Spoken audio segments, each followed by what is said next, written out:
today with us on the Ripple Effect, we have Mariah George, who is a mother who was faced with a difficult challenge and trial with her son, Luca.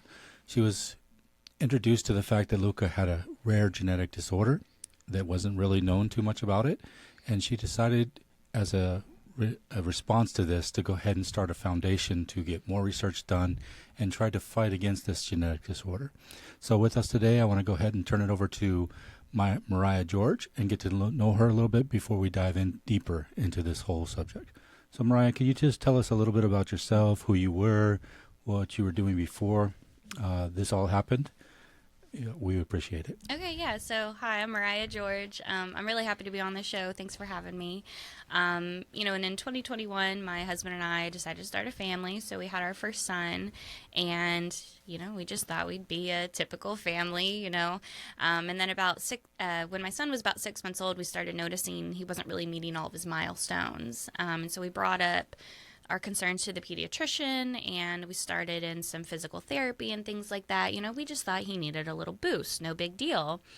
And then when he was 8 months old, we started noticing these really weird movements. And so we called the pediatrician, and the pediatrician said, go to Arnold Palmer Hospital in Orlando. I'm going to call neurology, let them know you're on your way. It sounds like your son's having seizures. And we were like, oh my gosh. Okay. So 8 months old, we're in the hospital, he's diagnosed with epilepsy. And from then on, we started looking for a diagnosis. And we never really expected it to be this ultra rare condition. But we've just, embraced the parenthood that we have because, he's our son and we love him and we're going to do what we have to do. And so our lives look a little different than most parents. But, you do what you have to for your kids. This isn't how I envisioned my motherhood to be. But it is what it is. And we're fighting our hardest for it and just, living our lives just like everybody else. We took him trick-or-treating and, he might not be like other kids, but he's still a kid. So. You said by ultra rare. Mm-hmm. How rare is this and what is it exactly? So Luca's disorder is called Spota 5L1 related disorder. So Spota 5L1 is the name of the gene. And according to the papers that are out there, there's approximately 60 diagnosed cases in the entire world. Wow. Yeah, so it's pretty rare. And then there's another gene called Spota 5. So Luca's is Spota 5L1, and there's another gene called Spota 5. They're related, and disorders in both these genes cause the same exact symptoms. And so with Spota 5, there's somewhere around 100 worldwide.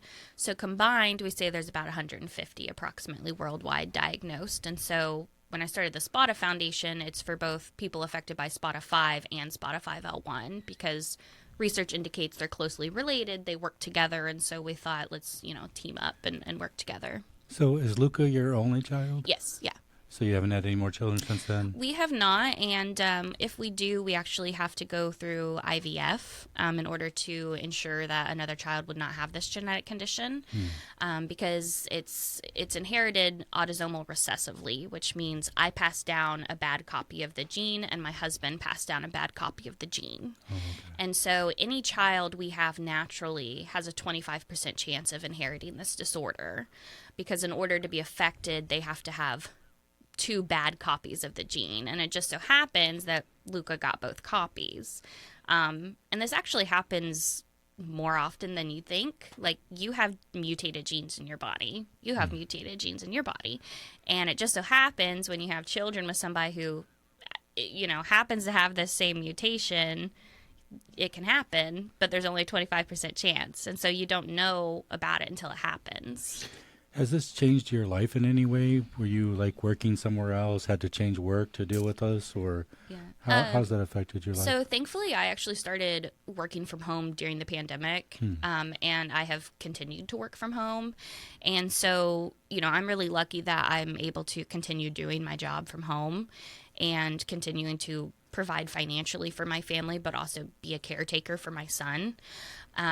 It's changed in... I don't know, it's changed in, I think, how we do things, though, because, we can't just get, a babysitter. because he has, complex medical needs. And so, we're spending a lot of time at home. And thankfully now we actually just got a part-time nurse, so she can help some with Luca. And thankfully, after Luca started having some more issues, my husband got a work from home job as well. So we're both working from home, which is, we're incredibly lucky to be able to do and to take care of Luca the way that we can. And so, in terms of how it's actually changed our life, in terms of our day to day, it's hard to say because I don't really know anything different, right. I mean, up until he was 6 months old, he was quote unquote normal, but I was doing the same things, working when I can, and taking care of him on the other hours of the day. So how has Luca progressed as he's gotten older? Is it getting about the same, or is it changing? It's on and off. It's very slow progression. So he actually just turned 3 October 7th, and he cannot sit unassisted. He cannot walk.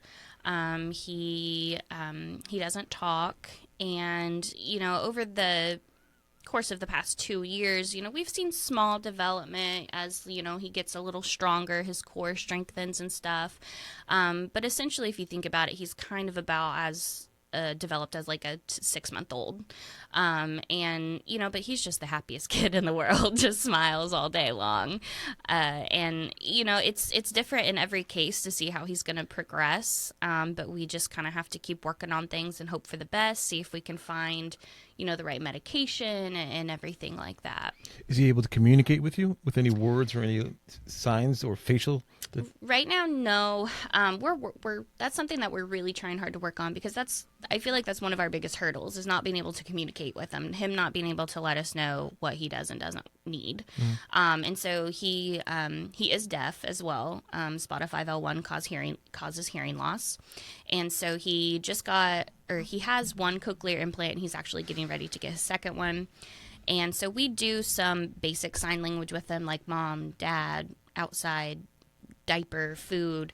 And, but when you have a child who's developmentally delayed, plus he has seizures, we're not really sure how he processes things. So, we know based on his cries and his happy noises if he's happy or sad, but sometimes it's a guessing game on, okay, why are you sad? Or, do you need a diaper change? Do you want to go outside? Do you want to swing? Are you tired? And so we've gotten pretty good at picking up on his cues, but overall, communication is definitely one of the harder things. And you also mentioned that you and your husband made a conscious decision that if you were to have another child, it would be in vitro. The chances of both of you guys having that mutation on the, I think it's the 4th chromosome, it seems remote. Did you do any research to whether or not there is some sort of family link many, many generations back or anything like that? So we haven't, but we know that we can. We're assuming that it's been passed down throughout our family. But once again, you don't know until the two of you happen to come together. Spota 5 and Spota 5L1, they're not on any kind of prenatal testing or even preconception testing. And so, I'm sure that maybe my dad had it or my mom had it. And so we've talked about, to our family, hey, if anybody's interested in getting testing, you can actually order now that we know the exact gene and the mutations, you can order a test that's specifically for that gene and that disorder. And so I think some of my family is going to potentially think about it. But like you said, the odds are so slim of finding somebody else. Right. And also, I heard that there's 2 ways. There's a spot mutation where it just happens. Like there is the gene, if they tested you, they wouldn't find a mutated gene on your 4th chromosome. And then also it's X-linked, which is kind of the same thing. Yeah, so they have it where it's passed down, which is what happened with Luca. He got it from both me and his dad. And then there's mutations called de novo, where they just happen, and it's random and it wasn't passed down. And, our genes just kind of mutate. We all have tons of mutations in our genes. So, yeah. And I was just going to ask about the developmental signs. Yeah. As I was listening to you, it sounded like in the beginning, let's say the first 6 months, there was no indication that there was anything wrong with Luca. And then the first sign, what was the first sign that there could be something wrong? Just the the lack of meeting some of the crucial milestones in general. So I don't know if you have kids, but when you have a kid, you go in for their, a 2-month checkup, a 6-month checkup, and they always have a checklist. Is your kid doing these things? Are they meeting these milestones? And about that 6-month checkup, we started thinking, he's not meeting all of these milestones. Like, should we be concerned? He wasn't trying to sit. He wasn't reaching for toys. He wasn't really showing interest in food. And that's really when we started to get concerned. Now, at that point, we just kind of thought he was a little, delayed. No big deal. We didn't really think there was something bigger going on. Not until the seizures started did we start thinking, okay, we've got seizures and developmental delay. Something's going on here. And we also didn't know he was deaf. He passed his hearing screening when he was born. And we had no idea that he was deaf until after we got his genetic diagnosis. And we realized all of these kids have hearing loss. And we went and got him tested. So the genetic diagnosis was like 9 months? He was actually a little over a year old. So you didn't know he was deaf until over a year old? Correct. Yeah. Wow. Yeah. And so, we don't, and we know he heard stuff when he was younger. So we're thinking his hearing loss progressed at some point, but we'll never know. So, yeah.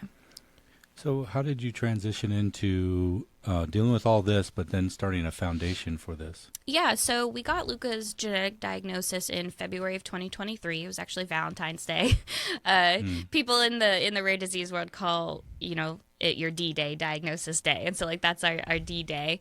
And so after we got his diagnosis, I immediately started Googling SPATA 5L1 disorder, SPATA 5L1 research. And there was only a single 72-page scientific article on it. That was all I could find. And I don't have a medical background. I don't have a science background. But I printed it off, and I started taking notes on it, reading everything that I could on it, researching concepts and words that I didn't understand, and basically teaching myself this about this genetic disorder. And on that paper, I found the primary author, Dr. Michael Kruer. He's in Arizona, and I sent him an email, and I said, hey, my son was just diagnosed with SPATA 5L1 disorder. Would you be able to meet with me and talk with me? I just want to learn more and make sure that I'm understanding what's going on with my son. And he was so great. He hopped on a Zoom call with me. We talked for probably an hour. He got to meet Luca, and he's the one that, encouraged us to make sure we get his hearing tested, because at that point we still hadn't. And we were adamant that he wasn't deaf, that he didn't have any hearing loss. But we knew that, because all the other cases did, we should test. And so after reaching out to him, he was like, yeah, I'm doing some research, but research is slow. And he said, I would encourage you to find other families. And so I said, okay, well, can you connect me with families? Well, of course, when you're talking medical, there's privacy laws and everything like that. And so he said, why don't you start a Facebook group? And that's how a lot of people with rare diseases end up connecting. You start a Facebook group, SPATA 5L1 disorder families. And then, when people like me, I went to Google SPATA 5L1, well, now the Facebook group comes up. And so I started the SPATA 5L1 Facebook group, and that's how we slowly started to find more families. And in the meantime, I also found the SPATA 5 families. They already had a Facebook group because SPATA 5 was discovered earlier than SPATA 5L1.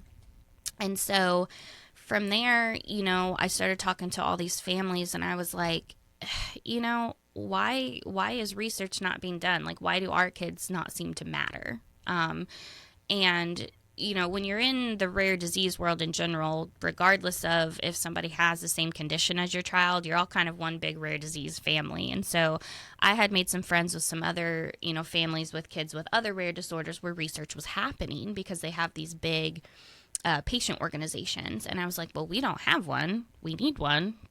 I'll do it, And so, the first couple months after his diagnosis, I was trying to figure out how to start a nonprofit. I was researching other rare disease organizations and meeting with other rare disease organizations saying, okay, what do I need to do? What steps do I need to take? And I was working during the day, and I was taking care of Luca. And then at night I would stay up till 1, 2 in the morning emailing as many researchers as I could find, building the website for the nonprofit, and just doing everything that I could.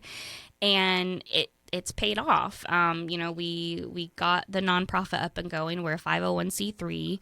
We've connected with about, I think, around 10 researchers who are actively studying SPATA 5 and SPATA 501 in various parts of the world. Did they, I went on your website and there's a little button at the bottom said, if I'm a researcher, did you connect with them through your website? No, actually, most of them have just been me reaching out, except one found us through Facebook. But when scientific articles all have authors on them. And so what I did was I took every article that I could find on SPATA 501, which was only one, and on SPATA 5, and I literally emailed every single author on every one of those papers. And I was like, the worst they can do is not answer or say no. And thankfully through that, we've been able to connect with quite a few. And I think the biggest thing is, even if they weren't actively studying it, just showing them, hey, we're interested. We have families, we have numbers and connections for if you need blood work, skin samples, any kinds of things. Like we're starting this patient organization, so you have data that you can grab. And so, in all honesty, I'm really thankful for social media, because social media has, brought all these families together. It brought one of our researchers from Canada to us, Tapas Mukherjee, and we're just, we're just going on and keep forging forward. So. And also on your site, there's a button for families. And I was looking through there. Have you found yourself linking up with other families through the site as well? Yes. Yeah, that's definitely how most have seemed to come in at this point. Because SPATA 501 is more newly discovered, and so I think it wasn't on genetic screening until like 2021. I could be wrong on that. And so anybody who did genetic testing prior to that year would not have gotten a diagnosis. And so then if you don't get a diagnosis with genetics, they typically rerun your genetics every couple years. And so what we found is people are now rerunning their genetic screening and they're getting the SPATA 501 diagnosis. And so now they're able to find us.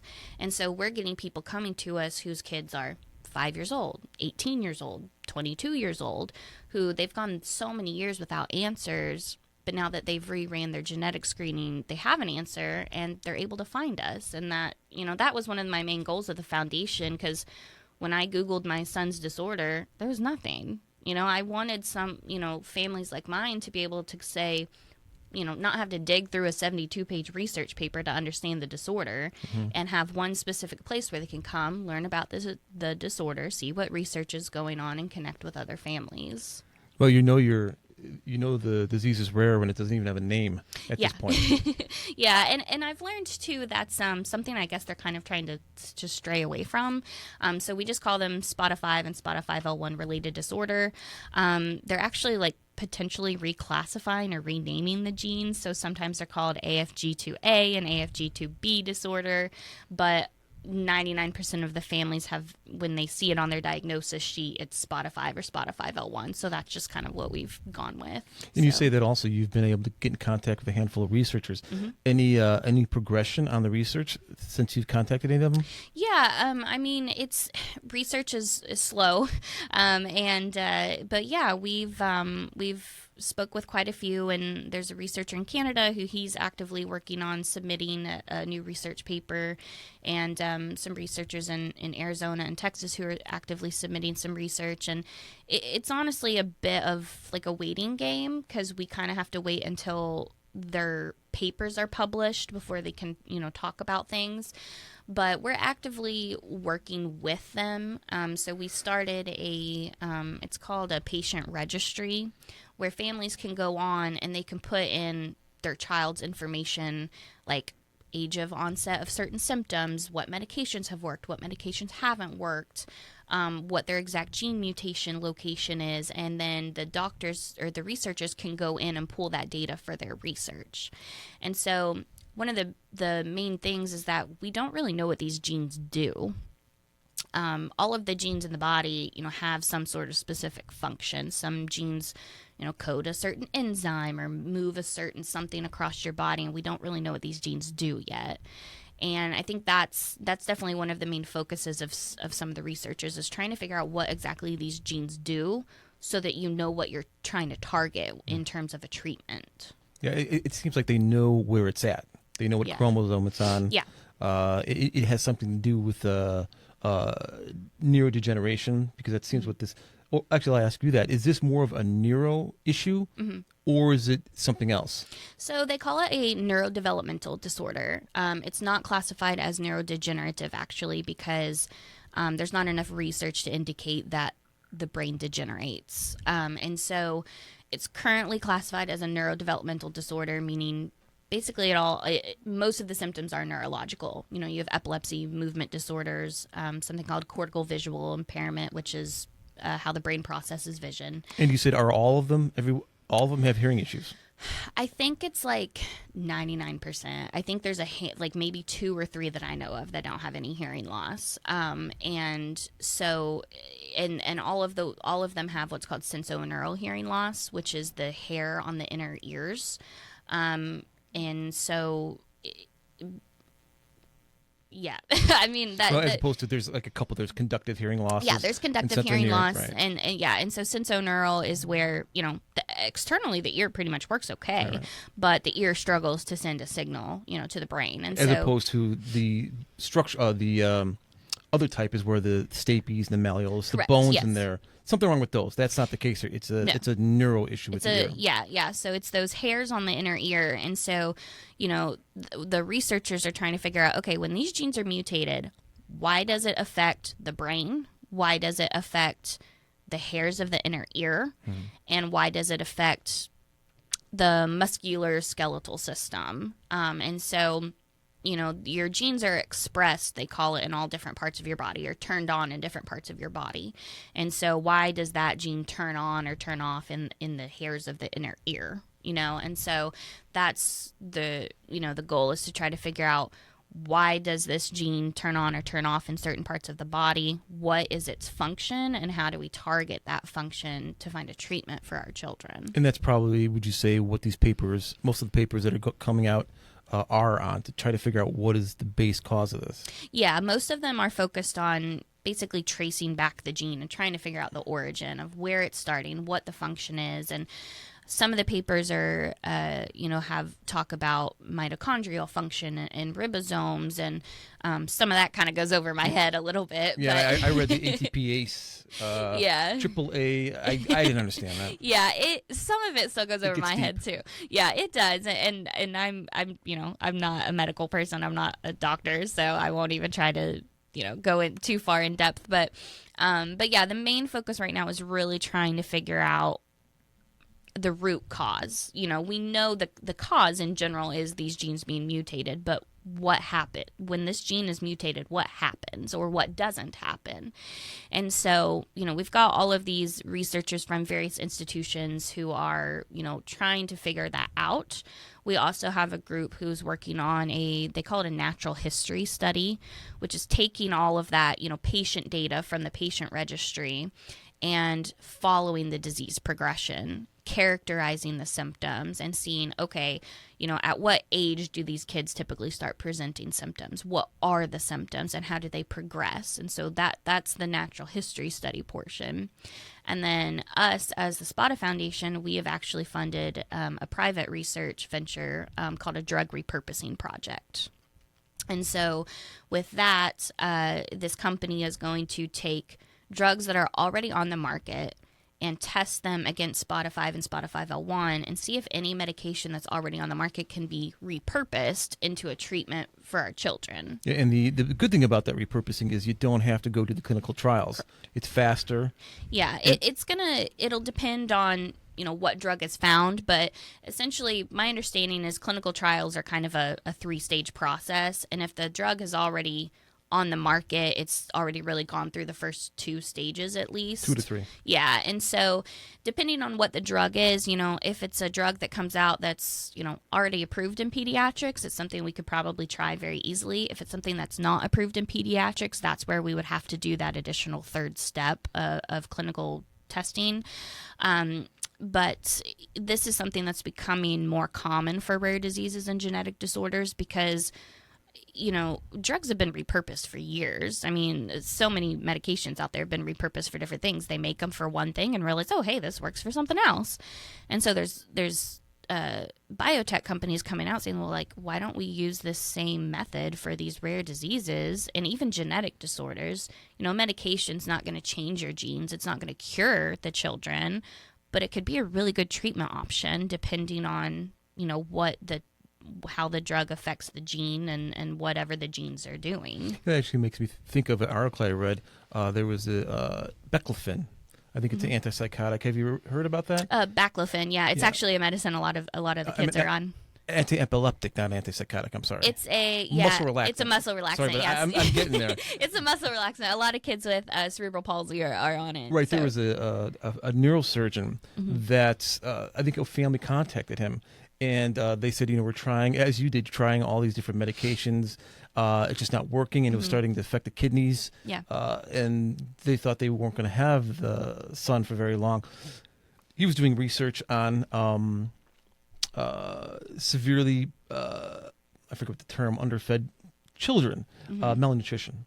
And so part of what he was doing, he was using Baclofen. And so he inserted this Baclofen little pump in the stomach. And so that seemed to help this child when he was always in this constant state of rigidity where he would bend backwards. I don't know the name of it. You probably know. Spasticity. Thank you. And dystonia, yeah. Yes. And so he, you know, that was most of the day. Now they put them on and he couldn't sit in a wheelchair. And now that he's on this Baclofen controlled by the pump, he's at least able to sit in the wheelchair. They're actually starting to see steps. Okay. Now he can't walk on his own, but take steps here and there. But it's a total game changer, which is very similar to what I read in your bio that your son went on the keto diet. It was kind of a game changer. Can you expand on that a little bit? Yeah. So a majority of the kids with both these disorders have epilepsy, and unfortunately, it typically ends up being what they call refractory epilepsy, which means drug resistant. And so that's not the case for everybody, but for a lot of them it is, and for Luca it was. So when he first started having seizures, we tried Keppra, Trileptal, Zonisamide. None of them touched his seizures. And so then at that point, after you failed 3 medications, they classify it as drug resistant. And so then comes in the ketogenic diet, and you're like, you put your, you know, at that point he was 1 year old. You put your 1-year-old on a keto diet, but it's not what you think of as keto, as this big diet fad. Keto is actually the ketogenic diet has actually been the oldest form of treatment for epilepsy. And so what it does is, you know, when you reduce the amount of carbs, your body is absorbing fat as the energy source. And all this research indicates that for whatever reason, they really don't know why, when you're on the ketogenic diet, it can decrease your seizures. And so we actually started working with a ketogenic dietitian who was in the neurology department at Arnold Palmer Children's Hospital, specifically for kids with epilepsy that need to go on the keto diet. And we put him on the keto diet in December of 2022, I guess. And at that point, he was not on any anti-epileptic medication. He was only on the keto diet. And after a couple months, we started seeing his seizures reduce. And eventually we had almost 3 weeks of seizure freedom. And then unfortunately, he started having some new types of seizures. And since then, we haven't been able to get him under control. We don't know why. We don't know why all of a sudden this new seizure breakthrough happened. But we have kept him on the keto diet just because, you know, maybe it's keeping other seizure types away. Because right now he has what's called myoclonic and tonic, where he just kind of jerks. He doesn't have grand mal, tonic, clonic seizures, knock on wood.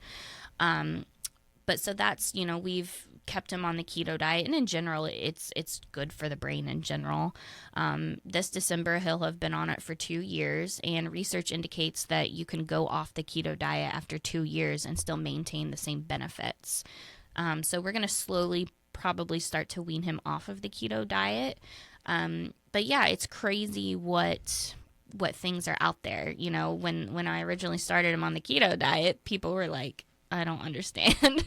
You know, they were like, your kid's on a keto diet. That's crazy, but it's just a lot of fat. Through the drug repurposing program, have you found any drugs that are working for him? So we haven't actually finished the drug repurposing project yet. So that is still in progress. So basically what they're doing is they run a digital screening to get a handful of drugs that should in theory work, or should in theory be most beneficial. And then they've taken they've taken nose swabs from our children, and they're taking those and genetically modifying tadpoles. So they're taking these tadpoles and making them have the same genetic mutations as our children. So then you can actually see the same symptoms in the tadpoles. You can see seizures, you can see hearing loss, you can see movement disorders. And then they're going to test, those 5 drug candidates that they found on the tadpoles and see if it starts decreasing any of the symptoms in the tadpoles. And so we're kind of in the middle process now. They just did the digital screening, and they have the tadpoles ready to go. They haven't started testing the drugs on the tadpoles or anything. And we don't know the names of the drugs yet, just because they don't want to, they don't want to give us a list of these drugs that should, in theory, work, and then we just go start trying them willy-nilly. But the hope is that at the end of this project, hopefully, beginning of the year, we might have a potential drug candidate that could be a good treatment option for our children. That's the hope. And the between SPATA 5 and SPATA 5L1, is one more severe than the other? I used to think so when we first started, but it really, there's a spectrum in both of them. And so some of the children across the board, SPATA 5 and SPATA 5L1, some children progress relatively normally, and really are only affected by like hearing loss and maybe some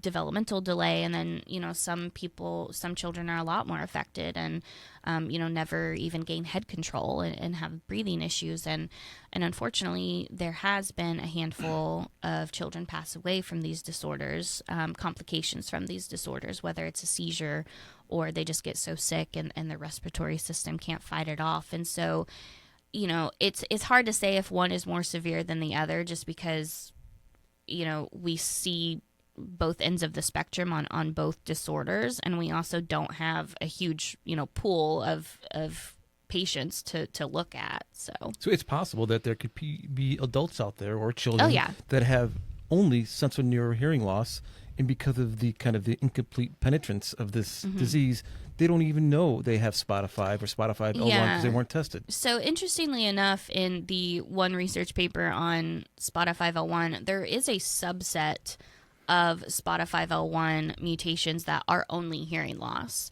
So they're not technically diagnosed with SPATA 5L1 disorder because they don't have the neurodevelopmental component.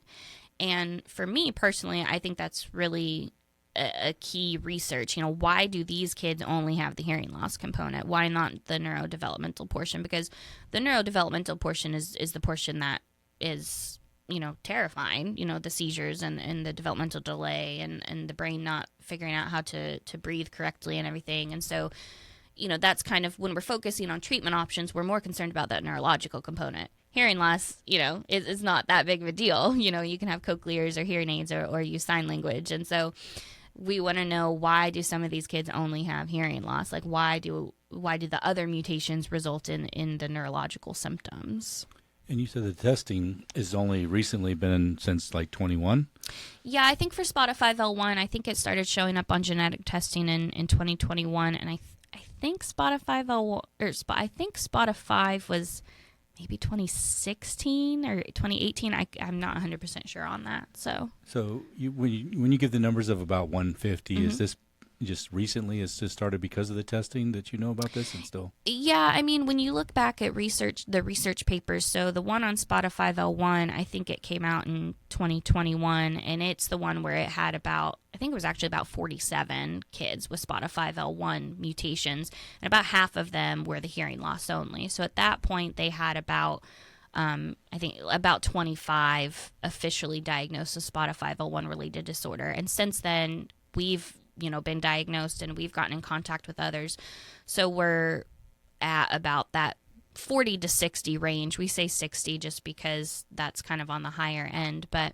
And as far as SPATA 5, I think in the early research papers, maybe they had like 20 to 30 in their papers diagnosed, but there's over 100 families in the SPATA 5 Facebook group. So that's where we don't have an exact count, but that's kind of our approximation. Yeah. So they don't have like a database on how many people are with this? So that's what we've started, this patient registry, this database. But the reality is, people are all over the world, and not everybody speaks the same language and not everybody connects with everybody. So we've connected with these families on Facebook, but in terms of, having an actual database, it's whether or not families fill it out and whether or not families want to participate, and also just, families finding us, because it's hard when you're trying to reach out to families. You want to reach out to other families who understand, but it's also really hard. Like when Luca was first diagnosed, I thought, okay, I gotta find families. I gotta find somebody else who gets it, who and I found a family, and then they were talking to me about their kids who are 10, 12 years old, and it scared me because I was like, that's Luca 10 years from now, who, wheelchair bound and still nonverbal, and so after I talked with this family for the first time, I kind of like backed away. I was like, I don't know if I'm ready for that. And so everybody, who gets a diagnosis, whether it's SPATA 5, SPATA 501, or a different rare disease, how you take it in is really different for everybody. And, because you have to grieve, you grieve too. We grieve the childhood that we thought Luca would have. We grieve the parenthood we thought that we would have. And so it's a very emotional process of, I want to fight for my kid. I want to connect with these other families, but I also want to protect myself and protect my feelings. And, it's a lot. I think one of the key things that you said was a lot of these kids have different presentations of the disease. So even if a person were to get this diagnosis, doesn't mean that it's going to present the same way. There's a spectrum, right? Correct. Yeah. And even, we even see siblings. There are some families who have multiple children with these disorders, and they even present differently, and they have the same exact mutations, because the mutations are classified as like what location they are on the gene. So Luca's specific mutations are I think it's C.527 and C.2085. I could be wrong. But those are the exact locations on the gene where his mutations are. And so some of the families who have, 2-3 children with these disorders, they have the same exact mutations in the same exact locations, but they present differently. Not necessarily the same symptoms, not necessarily the same severity. And that's where it also comes into play where, well, just because one medication works for one kid doesn't mean it's going to work for another kid. Some of the medications for epilepsy that Luca failed has worked for the other kids. And so there's just nothing across the board that's like, yes, this works for all of our kids. And so it's just trial and error. And so we have tried and failed, I think, 6 or 7 anti-epileptic medications now, and we're getting ready to try another one, and it's like, some of the ones that he's failed have been, a game changer for others, and so you just kind of have to keep trying until you find what works best for your kid.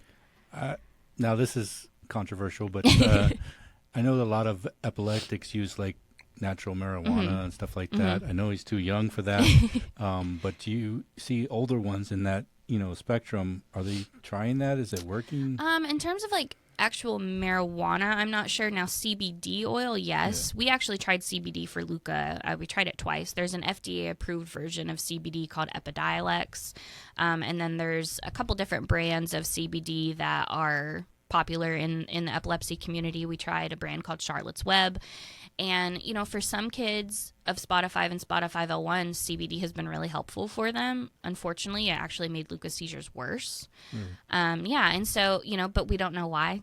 And so we tried it because my husband and I, we try to be a little conservative in terms of medication for Luca. We don't want to drug him up. We want him to still be him. And so we try not to put him on too many medications at once. We don't want to, because also if you're on 6-7 different medications, you don't know what's doing what's working, what's not working. And so we try to do like one medication at a time. So we were really, really excited to try CBD because it's obviously a more natural option. And unfortunately, it just didn't work for him. But some of the other kids, it does. Okay. Now there was a need to control the epilepsy, the seizure part of it. Does he have dystonia? So he's not been diagnosed with dystonia. He does have some odd movements, but he's not been diagnosed with dystonia technically, no. So the muscle relaxing aspect of it is not really a big concern. It's funny you ask that because we're actually starting to look into Baclofen. So even though Luca does not have a dystonia diagnosis, he does have hypertonia and hypotonia, which is high tone and low tone. So his core is pretty weak, but he has higher tone and that rigidness in his arms and legs. Sometimes, not all the time. So a lot of times when children go onto Baclofen, it's because their body is stuck in these positions and they physically can't move them out of these positions. That's not the case for Luca. He will stiffen up, but then he'll loosen back up again.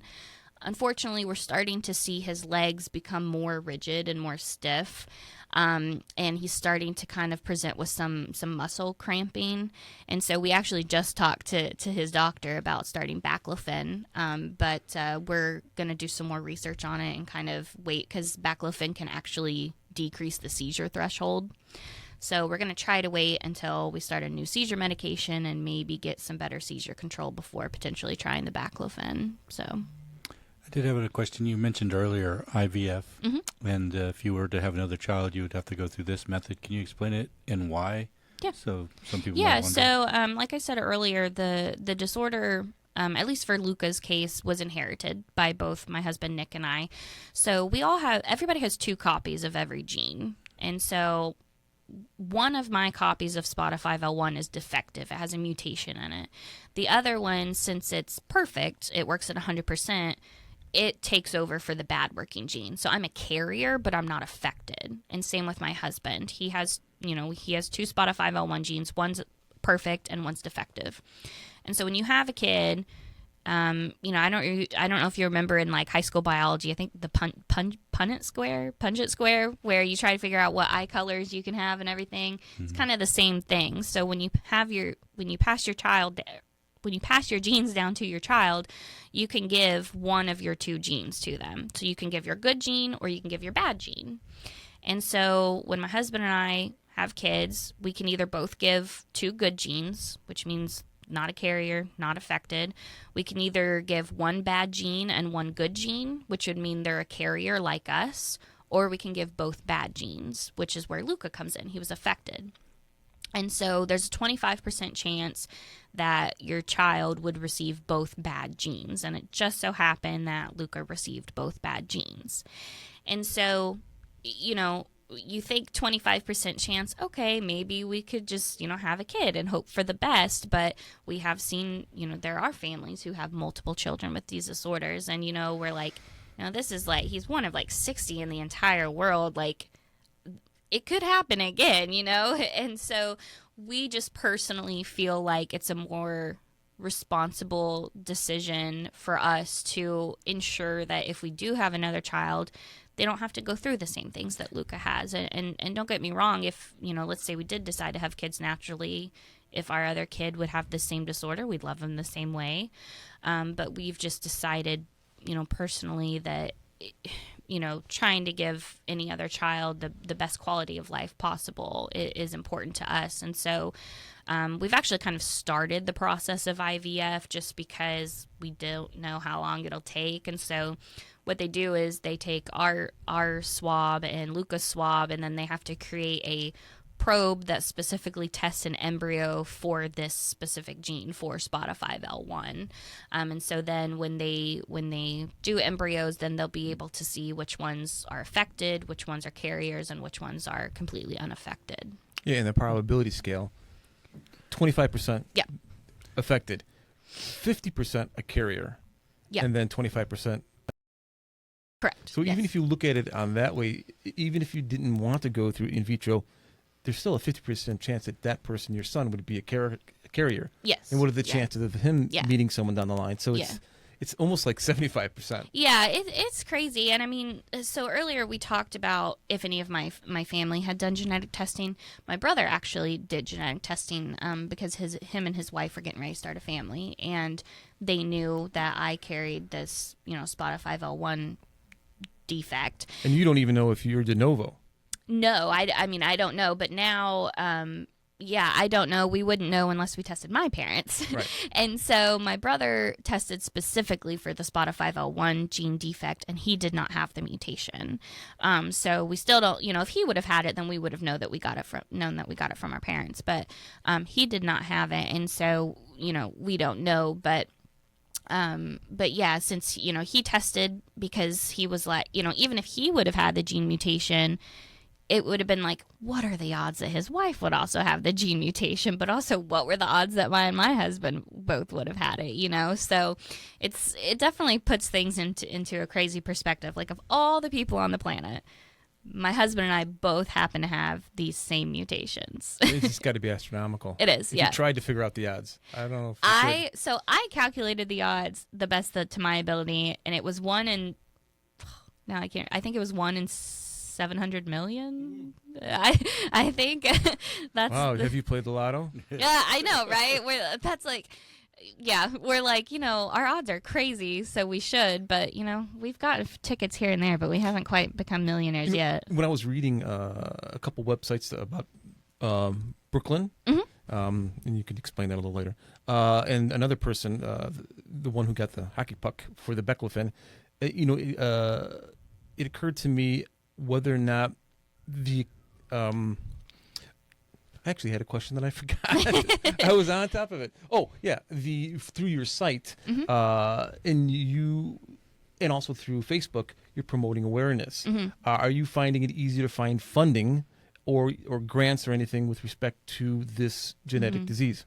So personally, we haven't applied for any grants just because a lot of them are scientific and medical based, and it falls onto the researchers and doctors to apply for grants. In terms of fundraising for us, it's just been a family effort of our family sharing and promoting things and asking people for donations, because the reality is there is hardly any funding for rare diseases. A lot of funding goes towards diseases with a larger population, because why would they want to put millions of dollars into something that's only going to help 150 kids in the entire world? They want to fund, the NIH, whatever it is, they want to fund, Alzheimer's research, something that's going to, affect more people. And don't get me wrong, that's great. But our children matter too, and unfortunately rare diseases just get looked over because they're such small populations, and the research, it can't be a rare disease as a whole because every disease is so different, and especially genetic disorders, they're all different genes. And so just because we find something for Spota 5 or Spota 5L1, it probably wouldn't work for other things because it's its own gene. And so in terms of funding goes, we've done a lot of the fundraising on our own, me and my family, some of the other Spota families, and it's just, in general, begging for people to donate so that we can try to fund research for our kids. And so our primary focus this past couple months has been this drug repurposing project. It's about $90,000. And thankfully, my dad, he's wonderful. He lives in Indiana, and he owns a golf course. And so they just hosted a huge fundraiser, and they raised about $30,000 for us. Yeah. So we're able to fully fund the drug repurposing project. And then we're going to start looking into, potential other avenues of things to fund, whether it's some of the researchers, if we can help maybe give them, a $5,000 or $10,000 grant, which honestly does nothing, but maybe purchases a few things. But in the end, our end goal is hopefully some form of gene therapy, which is millions of dollars and 5+ years away. But that would hopefully be our end goal. And when you say gene therapy for your son, for the not going in, well, that would help them with the symptoms they have currently. Yeah, so gene therapy would essentially be a cure. So they go in and they fix that defective gene. Now, I'm not a gene therapy expert, but there is gene therapy that is happening. There is gene therapy that is approved in the United States and that kids are actively receiving. And the earlier they receive it, the better. So, in terms of, let's say we do develop gene therapy and it's 5 years later and, they're ready to start giving it to children, there's probably going to be, certain requirements that whether a child can or cannot receive it, whether it's age or symptoms. And the reality is that let's say we do develop gene therapy 5-10 years down the road, not every kid's going to be able to receive it, maybe because they're too old or their symptoms have progressed too much or they don't have as many symptoms. And so that's why, like, personally, as the head of the Spota Foundation, like, my main priority has been the drug repurposing project, because it's more attainable, it's more cost effective, and we can get an answer within the next year. And it's a quicker treatment option to give all children access to, essentially. And so, even if, let's say, not everybody is eligible for gene therapy, they would hopefully be able to access some kind of drug to at least decrease the symptoms. I wonder, have you been in touch with any of the families that their child is, let's say, in their late teens or in the adult stage, and maybe the symptoms have dulled a little bit or they're doing better? Any feedback like that? In terms of, I've been in contact with families who have older children, 18 or even into 20s. And in terms of, like, them doing better, no, just because as time goes on, the disease typically tends to progress. And, it's hard seeing that, but also, like you said, there are probably adults out there who are affected and we just don't know, because let's say you're a parent to a child who was born in the 70s or 80s with, with some type of disorder. At some point, you probably stop searching for an answer, and so a lot of these families, they probably don't do genetic testing anymore, and they probably may never will. And so, there are probably tons of people out there who do have these disorders and we just don't know it. And, also in countries where genetic testing isn't as available. It's hard to obtain in the United States. My son had all of these symptoms and these issues, and we still had to pay $4,000 out of pocket to get what's called a whole exome sequencing to get his diagnosis. And that didn't happen till later on, like after a year, I think. Correct. Yeah. And so, there are other countries where it's, genetic testing is even more unattainable, and so we're sure that there's probably a lot more children out there who are affected. So the mass majority of people you're aware that have this disease are from Western countries or wealthy industrial countries? There's most of the families that we know are in the United States. There is, quite a few in Europe. There's actually like 5 or 6 in Spain, I think, and they've actually started their own foundation over there. There's like 5 or 6 in Australia, and they're working on starting their own foundation over there. And then you have families like one-offs. We have like a family in Cyprus, a family in Greece, a family in Poland. And so, but the biggest numbers is here in the United States, and then probably Spain and Australia. Do you think that has to do with the actual cost of testing? Oh, I'm sure it does. Yeah. We're lucky enough that we were able to afford, the genetic testing here. But it's like, if you can't, it's hard because a diagnosis isn't necessarily going to change how you treat the symptoms. And so for us, it was nice to get a diagnosis, and now we're able to do all this. We're able to start the foundation and do the research. But in the end, as of right now, the diagnosis has not changed how we treat Luca, because we just treat the symptoms right now. And so, for right now, a lot of families who aren't doing the genetic testing, since there isn't a specific treatment protocol, it's not really changing how they're treating their child. Right, but what you did say is it's changing your approach to having future children. Yeah. And that, it also would affect their property choices in that as well. And plus, I'm sure that the community helps you deal with. Yeah, I personally believe if your child is experiencing symptoms and you're unsure what it is, I'm a huge believer in genetic testing, because you never know what you're going to find, and you might be able to find a community, or there might be a genetic, they might have a genetic disorder where there is a good treatment option. So I personally am like, yeah, go for it. Do genetic testing if you can, because like I said, it's not, it's not affordable. Insurance doesn't necessarily cover it. And there's a lot of different forms of genetic testing too. So the first genetic test we did for Luca was called an epilepsy panel. So it was a panel of 120 genes or something like that are most commonly associated with epilepsy. So we did that first, and it didn't come back anything. And so then we did, I think it was called a chromosomal microarray, where they zoom in on one specific chromosome. Well, that didn't find anything. So then we had to do whole exome sequencing, which looks at 80% of your genetic makeup. And thankfully that gave us the answer, but some people don't even get an answer with that. And so then they have to do what's called whole genome sequencing, which is 100% of your DNA. And insurance doesn't really like to cover those. And just for the people who are listening, I don't think 23andMe is going to cover it. No. No. And he mentioned something about extending your family. Yeah. The national push to ban IVF, is that concerning to you? And do you think that'll affect your plans for extending your family?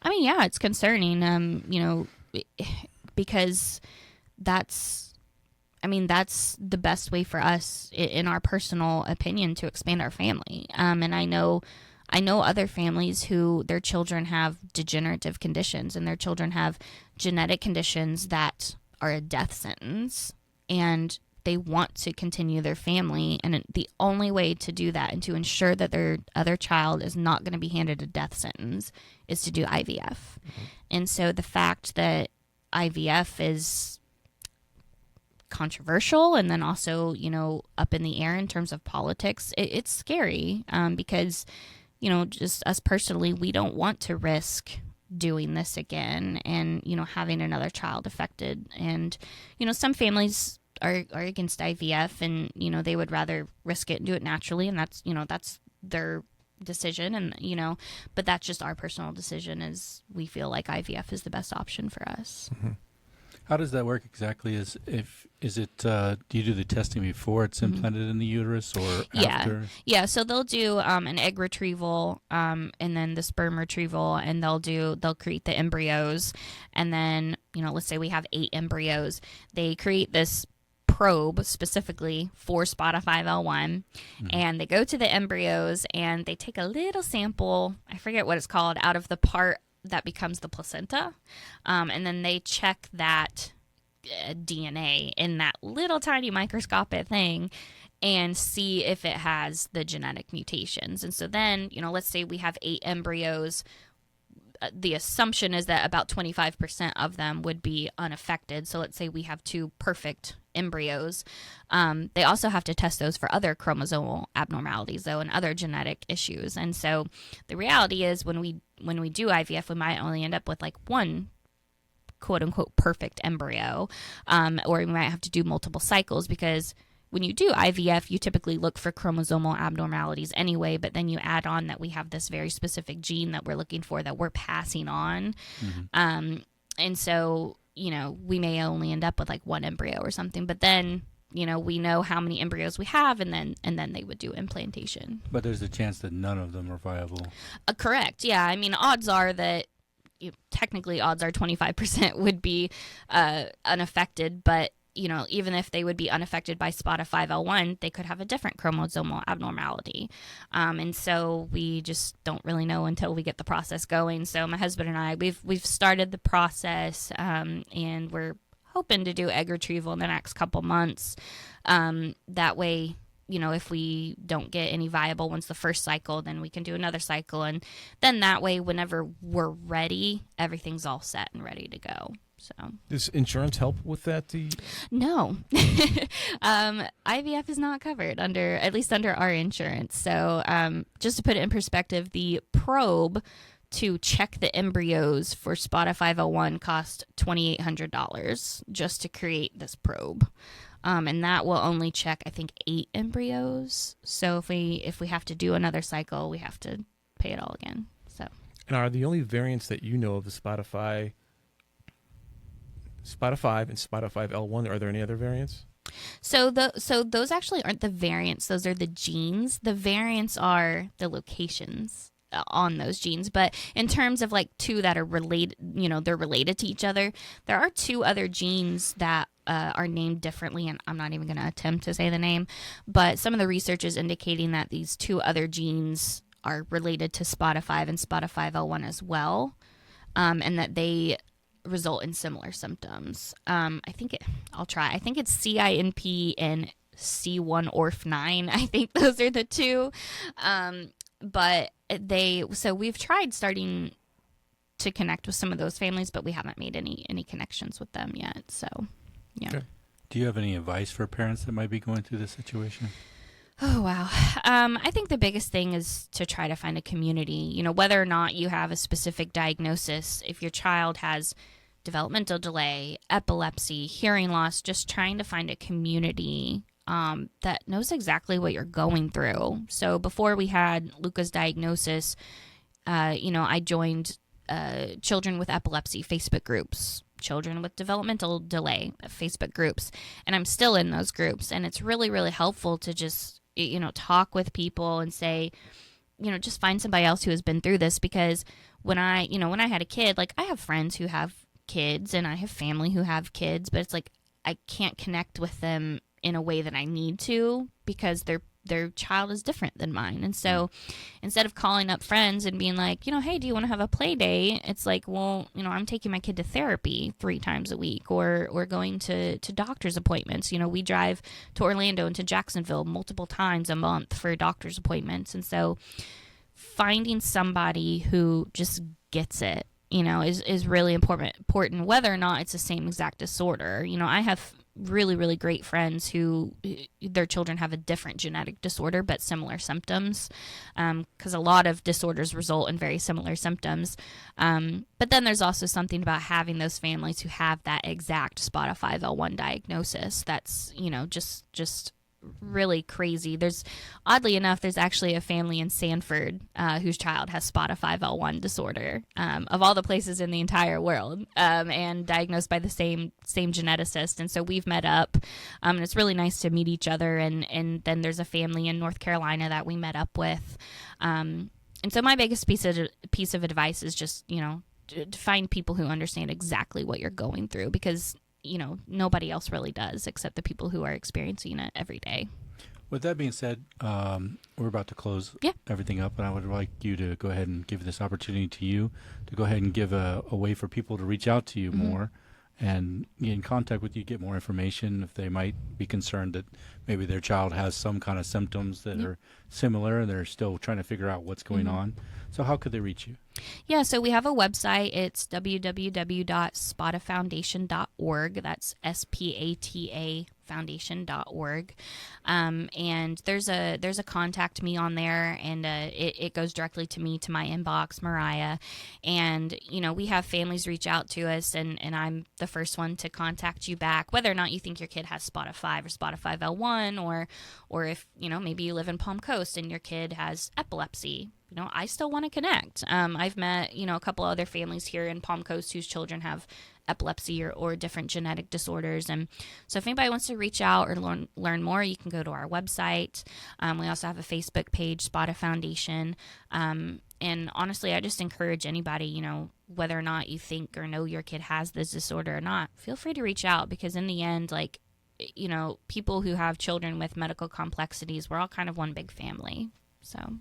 And if they wanted to donate, they can do that from your website? Yep. The website has, it has lovely pictures of all of our kids. It has some information where you can learn more about the genes, and it has where you can donate as well. And so right now our main focus has been funding this drug repurposing project, but thankfully we have enough funding to do that now. So any funds now, it's still going to go towards advocacy, education, and research. It might just be allocated not specifically to the drug repurposing project, whether it's, for one of our researchers to purchase some kind of equipment, or hopefully in the future gene therapy, or maybe, a third step of a clinical trial for a drug.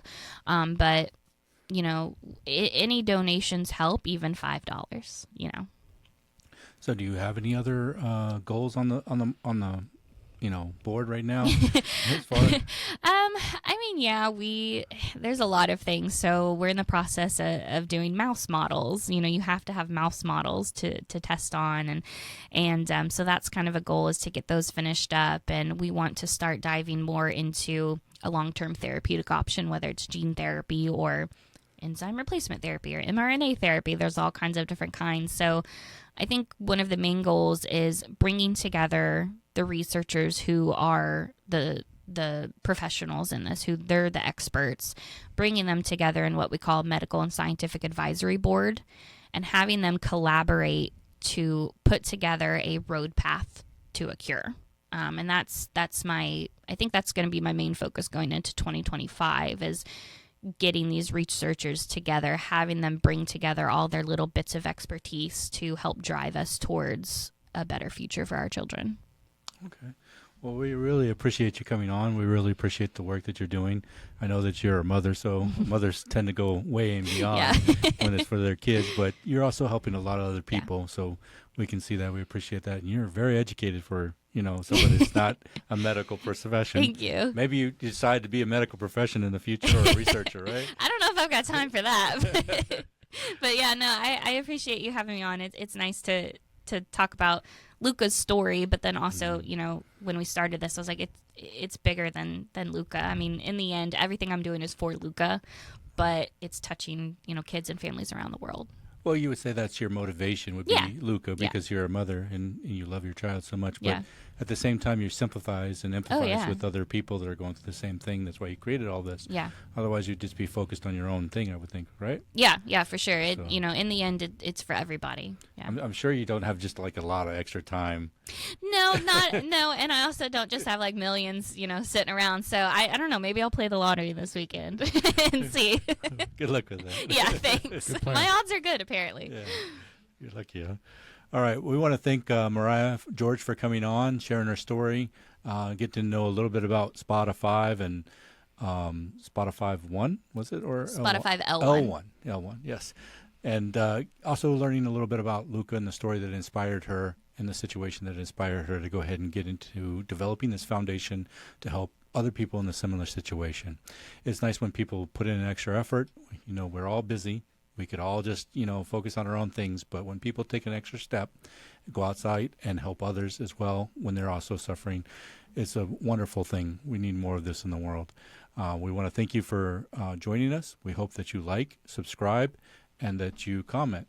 And hopefully you'll watch more of our videos. We're still hoping that you will subscribe. If you would, that would help us the most. Thank you so much.